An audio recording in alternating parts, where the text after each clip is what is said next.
respected dignitaries, guest of honors, special guests, awardees, friends, family, and our dear audience.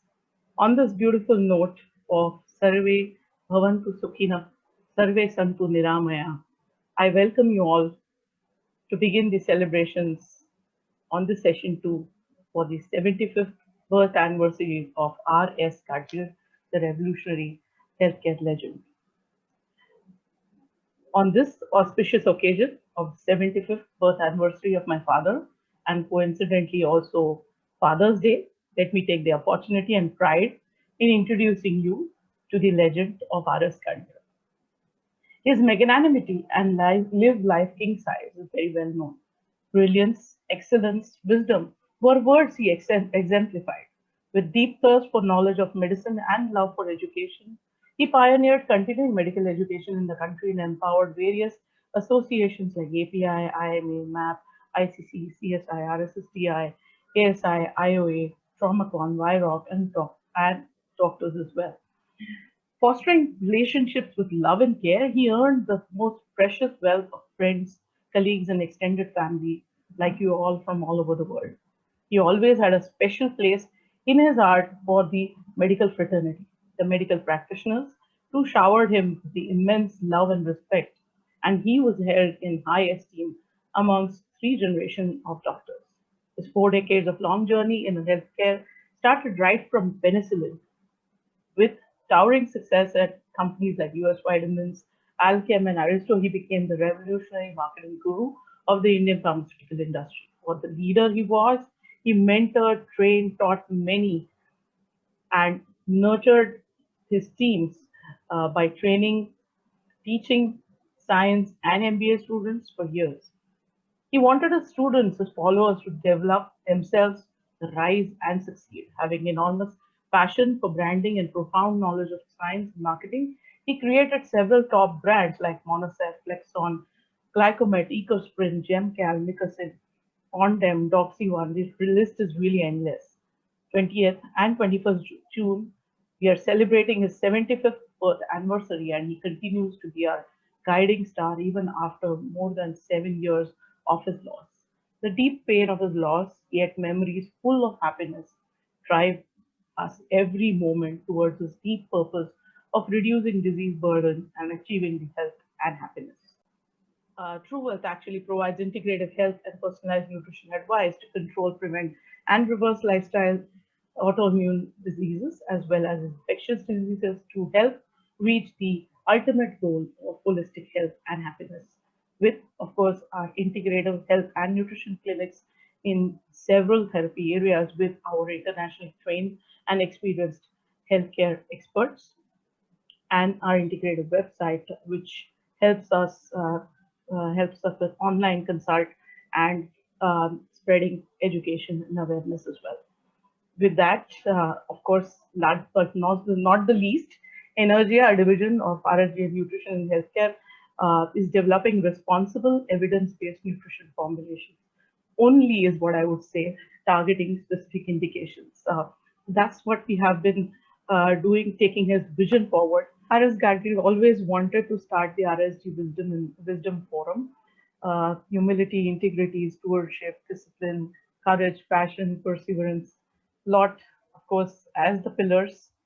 But the aim was to collect, decipher, and propagate the wisdom and excellence of legendary medical practitioners, leaders, and teachers from around the globe. He did that when he was living. He did that. He did great academic conferences and programs, and the idea was to enable the forthcoming generations to gain the in-depth expertise and experience to further excel and provide exclusive service to mankind in reducing disease burden and taking the wisdom and excellence legacy forward. I'm sure all the panelists present here truly believe in this and are doing that in their great way, and which is what we are trying to capture through this awards program today. A small clip of the earlier videos, earlier awards that were given.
have the next god, like I said, uh, Dr. V. Mohan, Padma Shri, Dr. V. Mohan. And Dr. Mohan is the chairman and consultant diabetologist at the Dr. Mohan's Diabetes Specialty Center.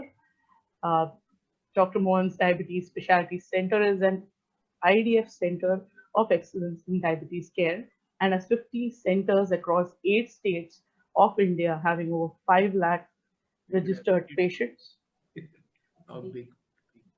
Um, I'd like to, yeah. Uh, Ranked amongst the top zero point 0.4 scientists in the world and the top scientists in India in the field of endocrinology and metabolism. First Indian to receive the Dr. Harold Rifkin Distinguished International Service in the Cause of Diabetes Award by the American Diabetes Association for his extensive contribution in the field of diabetes. In 2012, Dr. Mohan was awarded Padma Shri, the fourth highest civilian award given by the Government of India. He's received the prestigious Dr. B.C. Roy National Award by the Medical Council, Dr. B.R. Ambedkar Centenary Award from the ICMR, the highest award for the biomedical research in India. He has received over 180 awards. He has been conferred upon fellowships from all the 4 Royal College of Physicians, FRCP, that is, from London, Edinburgh, Glasgow, and Ireland, and all 3 Science Academies of India, including Fellowship of Indian National Science Academy. President and Director of Madras Diabetes Research Foundation, which is Asia's largest standalone diabetes research center. Dr. Mohan has published over 1,370 papers in peer-reviewed journals. This includes 900 original articles, 309 review articles, and invited editorials, and 170 chapters to textbooks on diabetes. His research has attracted over 142,000 citations and has an H index of 139. Dr. Mohan has trained a large number of physicians and diabetologists in addition to nurses, educators. Dr. Mohan's autobiography, Making Excellence a Habit, The Secret to Building a World-Class Health System in India, which was published recently by Penguin India, is already listed as a bestseller on Amazon India. With that, allow me to share a video on him.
And a few more shares.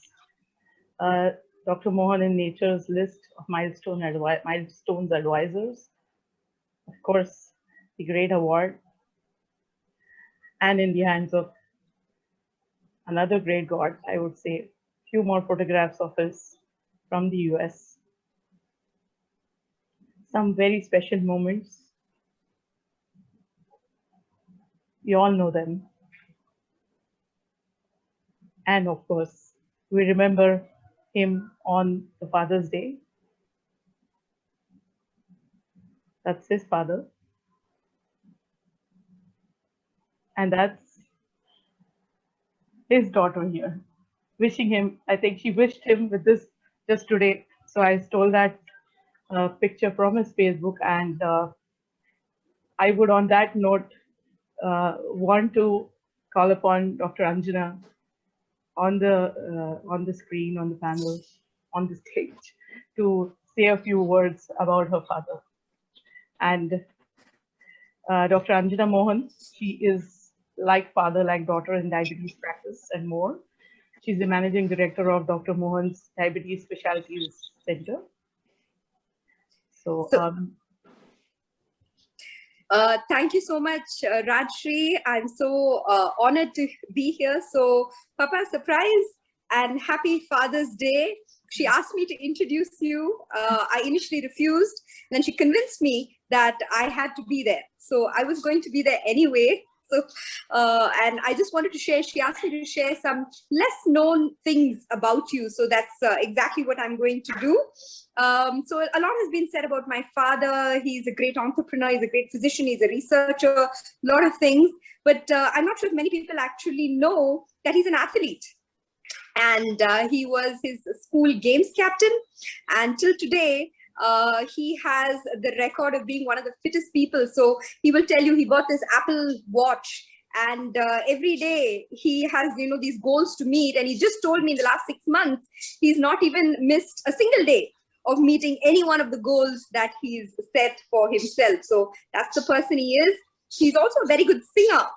So he can sing very well, and he has a whole host of other talents and things that I think that as a daughter, I would know, but many of you may not know. So he's a very multifaceted personality, and there's a lot that can be said about, but in one word, if you kind of wanted to describe my father, the word would be passion. He's completely passionate about everything that he does, whether it is the smallest thing to the largest thing, whether he writes, whether he, whatever he does, you know, he puts his heart and soul into it, and that makes him who he is. So happy Father's Day, Papa, and to you and to all the wonderful fathers here. Thank you very much, Raji. And with that, the floor is open to Dr. V. Mohan, sir, to speak, and we are really eagerly waiting to listen to you. Thank you, Rajshri. I think it was a complete surprise for me.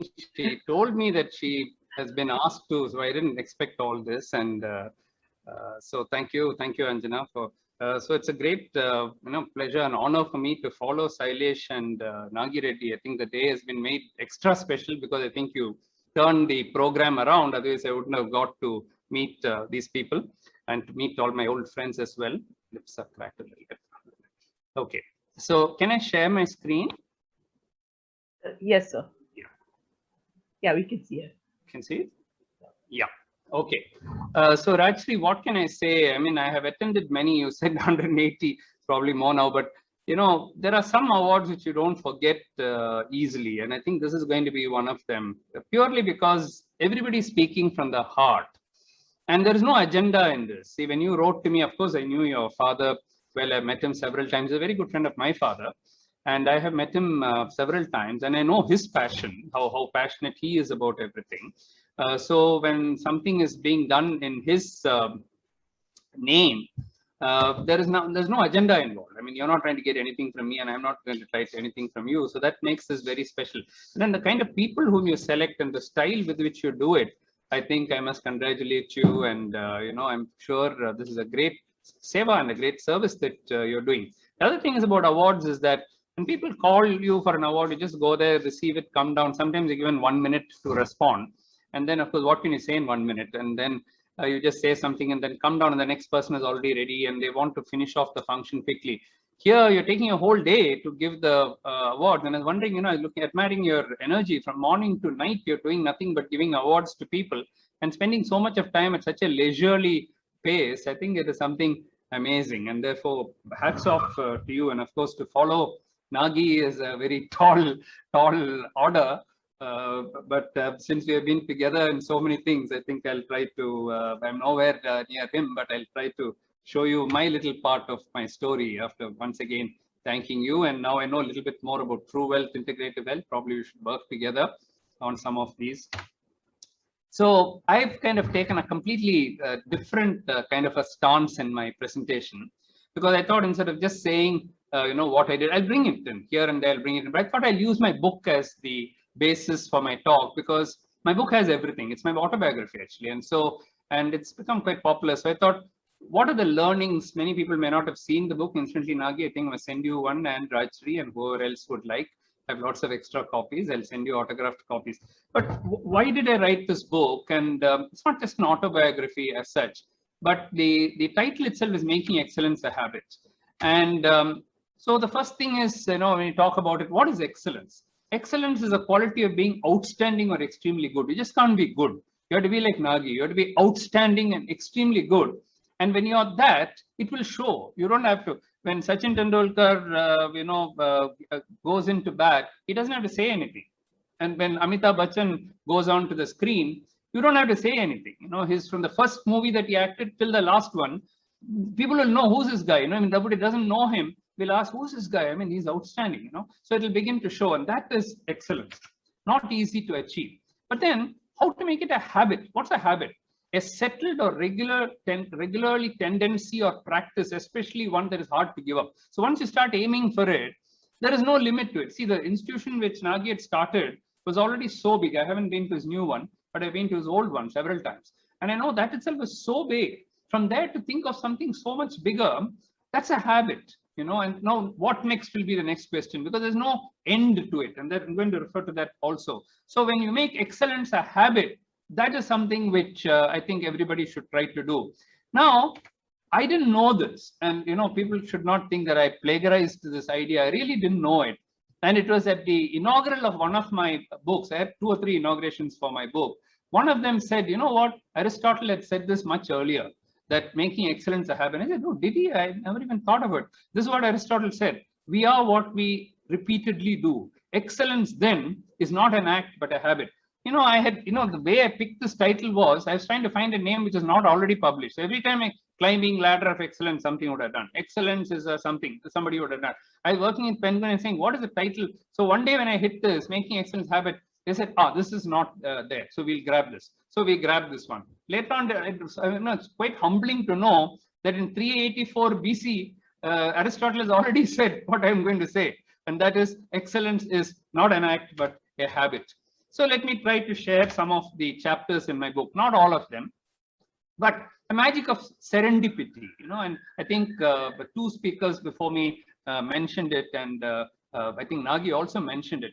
Things don't happen just by chance, just by coincidence. There's always something which is meant to happen. It looks as if he mentioned the chief minister came and said, it is crowded. Now that is the thing to start something new. Now that meeting of that CM coming there was serendipity, and that serendipity leads to something else. And of course, you have to focus. Now, Nagi's case, he focused on endoscopy the whole time. He didn't one day do endoscopy, one day do hepatology, one day do pancreatology, one day do intestinal pathology. He didn't keep on changing. He kept focusing on one. Of course, pancreas is one of his big areas, but even in that he focused. Then the other thing is resilience. So many times, in life you fall down. You must know how to get up. If you fall down 100 times, you must get up 101 times. That's a guy who will succeed. If the 3rd time you fall down and say, my life is misery, you're never going to make it. And of course, passion, and you did mention that. It is very important, because you're not passionate about something, you're not going to do that. Power of grit, again, to stick there. In fact, somebody who spoke about Nagi said that once he decides on something, he is not going to give it up. Now, that's the power of grit. Dare to dream big. So again, when we say we are going to build the biggest in the world, biggest in the thing, when I said this in that chapter, I mentioned that when I was in 3rd year of MBBS, 4 of our classmates, who are all 4 are very big people now, we asked each other, what are you going to become? And one guy said, I'm going to become a big orthopedic surgeon. Another fellow said, I'm a thoracic surgeon. And somebody else something. I said, you know what? I'll have the maximum number of publications on diabetes in the whole world as a doctor. One of my friends told me, Mohan, don't have such ambitions. If you have such big ambition, somebody will stab you and you will die, because he's a very conservative guy. So he said, don't think like this. This is dangerous. This is too much ambition. I said, no, there's nothing wrong in trying. You may fail. And if you get killed in the process, it doesn't matter. But still, you must dare to dream big. We're not born in this world to do some mediocre things. We're born in this world to do big things. We have only one chance. Let's do it. Even if you fail, it doesn't matter. By sharing in your knowledge, you also grow in the process. Both the speakers before you and all the speakers today would have shared the thing. They didn't keep it to themselves. They kept it to themselves. They would never been able to share their knowledge, and they would not have grown in the process. Failure is never final. That's like the great thing I told you. Never let people discourage you. If you ask 5 people, 3 of them will tell you, come on, this is a crazy idea. You're never going to get this right, Ask again. And then somebody else will tell you, this is a brilliant idea, and then you do it. Harness the power of collaboration. I think Nagi beautifully showed it, and I'll also show it to you. Without collaboration, no man is an island. However great you are, you cannot succeed alone. Okay. Now, I started doing research when I was 19 actually, when I joined my father. 1 minute story about that. I would never even have taken medicine at all. I wanted to do English literature. I wanted to become a poet. But then my father left Stanley due to some political reasons, and he didn't have a future. He had not built his private practice. This is the kind of place he was having, and he had not done anything. And then I was the eldest son, and he called me and said, "You have to do medicine." I said, "No, Pa, I want to do, literature. I want to become a poet. I want to do PhD in English literature. That's my aim." And he said, "No, you're the eldest son. You have to take up medicine. You have to help me." So I said, "You know what? I can't be writing prescriptions. First of all, no surgery for me. I'm not a surgeon. Second, as a physician, keep on writing prescriptions all my life. I'll be bored to death. I can't even think about it, doing such a thing. What do you want to do?" He said. I said, "I want to write. So I want to do research, So then he said, "Yeah, we'll do it." I said, "You have to build it for me. And I can't wait till I am finished my MBBS and MD and all. I'm itching to go now. So you have to start something for me." So 1972 itself, 50 years ago, we had a small car shed. That car shed was all cleaned up. We put some animals there. We bought, all mice and, thing and all. Then we hired one part-time technician. And then first, after that, we hired a PhD also. And I started doing actual animal research experiments, even before I started doing anatomy physiology. So only after that, I was going to anatomy physiology. By the time we're already doing these experiments, that is my main interest. MBBS is only a side interest for me at that particular time. And that's beautifully described in my book. So therefore, but for my father, I don't think anything is there. So the first tribute I'd like to pay is to my father. He started the first diabetic clinic in India in 1948. 47, he got independent 48. So the first, in post-independent India, the first diabetic clinic was started in Chennai at the Stanley Medical College. And even there, he was doing good research. In 1950s and 60s, he was a clinician, but a teacher, but also he was doing research. And unfortunately, he had to leave early. And if that serendipity had not occurred, if he had continued in Stanley for another 10 years, I would have been an English literature professor. I wouldn't have taken it off. That's what I'm saying. Serendipity plays such a big, important thing in my life. That's me as a 17, 18-year-old and little older with my father when I started my research. Both experimental as well as clinical research we started. And then when I came to third year, Professor Lalita Kameswaran, whom I'm sure many of you know, she became the first vice chancellor of a university. She was a professor of pharmacology. She was a DME and very well known nationally and internationally. She saw my interest and she said, "Mohan, it looks like you really have a passion. Do you want to open up our animal house?" There was a dilapidated animal house with all dogs or half dead dogs and nobody to care for them. She said, "You'll have to clean it up. You'll have to pay for it. You'll have to get a technician. You'll have to give them food. You do all that. Then you can, take the animal house." I said, "I want to do some experimental work on pancreas, do subtotal pancreatectomy, do this, do that, produce diabetes in dogs." So my third year, fourth year, almost half of my final year went in doing that. I completely forgot I had exams, I had this, I had that. So I was somehow passing and doing and getting some medals and all going. But my main focus was on doing research on diabetes because I wanted to do research on like Banting and Best. I was so inspired by them that I wanted to continue. And I think another big tribute to her. And then I told her at that time when I was doing third year, "Madam, you know what? The day I finish my MD, I'll come straight from the university and register for PhD. I'll bring the form and I'll come and do PhD with you." Exactly, I did that. I got the gold medal in the university, went to the PhD department. From there itself, got the thing. I didn't go home. I went to Madras Medical College, said, "Madam, come with the form. Now fill it up. I'm going to do my PhD." From there, I did my PhD under her. And she continued to guide me till she lived. And that's one of my first experiments with her. 1978, it was published. It took 3 years to publish in Indian Journal of Pharmacology. But as a student, as a third-year student, I did experimental work on dogs, hypoglycemic effect of glibenclamide, penformin. Nobody had ever done that. Two different drugs, using that. And all these came, of course, because my father was also helping me. Now, these Nagi mentioned this, but as an undergraduate student, I thought the first thing I do is to publish. So 72, I started my anatomy physiology. By 74, 75, you'll find a strange thing. You'll find me as a last author in everything. Okay. My father said, you don't have a degree. How can I give you first authorship when you don't have a degree? Very strange reasoning it was.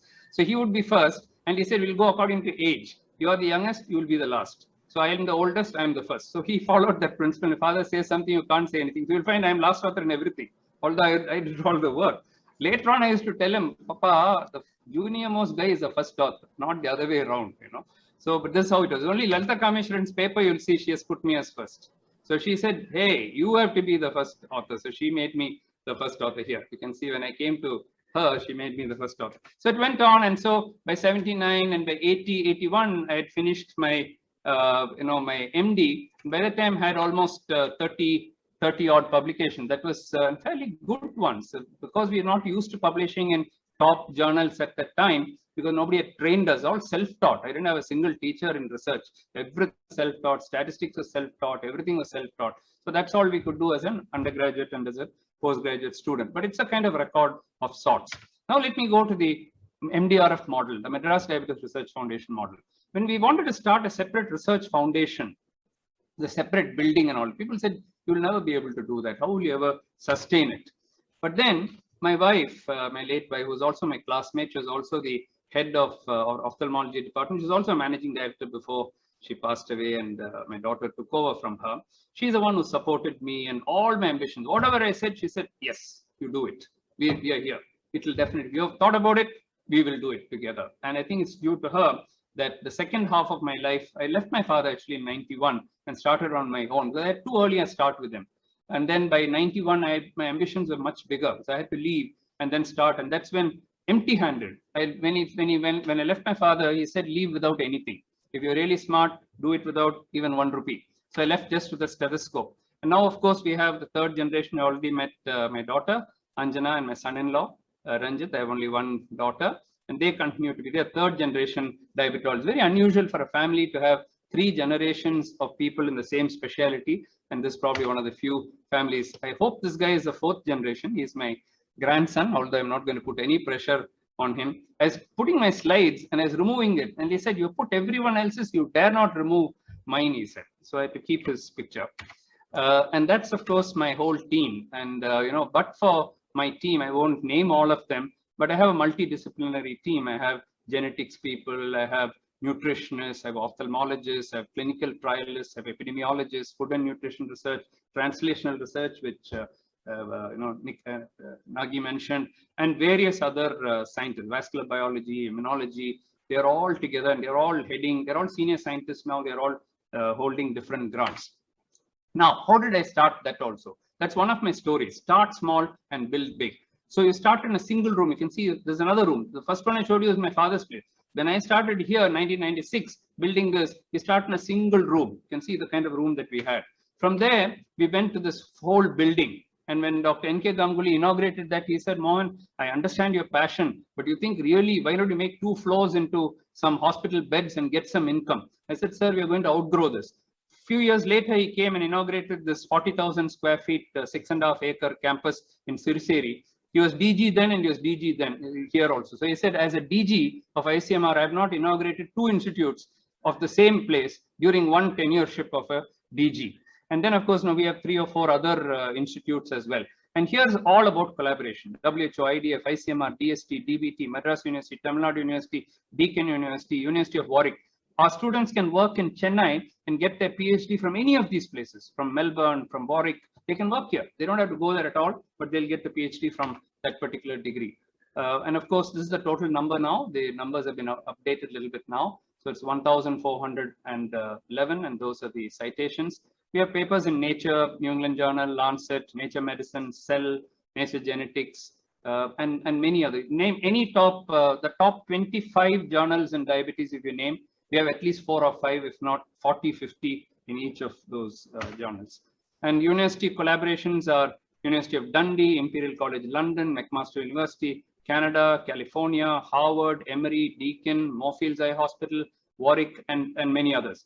And so I entirely agree with Nagi that unless you have international collaboration, you cannot increase the width or the depth of your research. You can do to a certain extent, but each one, for example, the Harvard School of Public Health is the world's nutrition, it's a god of nutrition sitting there, Walt Willett. They're all close collaborators of ours. And of course, Indian universities are also very important, right? From Shankar Nethralaya to AIMS, to PIMS, to PGI Chandigarh, to Chitra Tirunal, to MS Ramaiah, St. John's, Indian Institute of Science, and many others.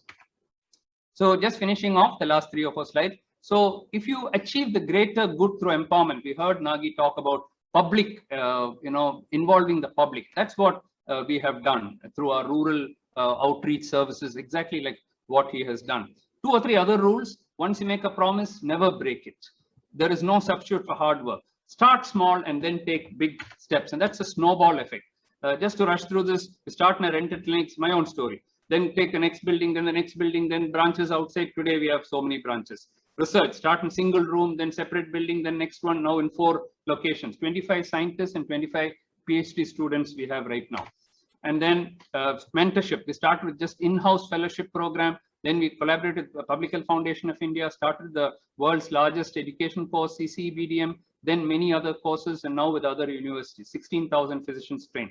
And epidemiology, we started with first clinical work, then epidemiology only in small part of Chennai, whole India, and now 25 countries in 5 continents, and many other collaborations.